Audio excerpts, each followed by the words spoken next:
नमस्कार दोस्तों, मैं पूजा पांडे। आप लोग देख रहे हैं हमारे YouTube चैनल पूजा राज एंटरटेनमेंट। आज मेरी माँ आप लोगों को एक छठ मैया का गाना सुनाएंगी। आज वो गा रही हैं गाना।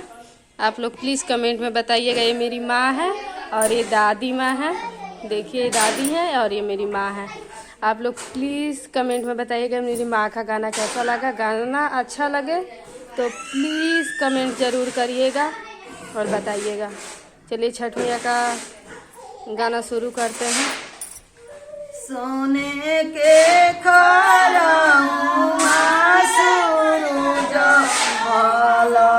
घूमे दुनिया सार के करिए छोटी के बारतिया के उठाइए हमारो भार मीनती से बोली ले मास्टर सारे ए दुनों कर जोर धनी करिए छोटी के बारतिया हम उठाई बिदाउर भार मीनती से बोले ले गोपाल बाबू ए दुनहु कर जो भाभी करिए छोटी के भारतिया हम उठाई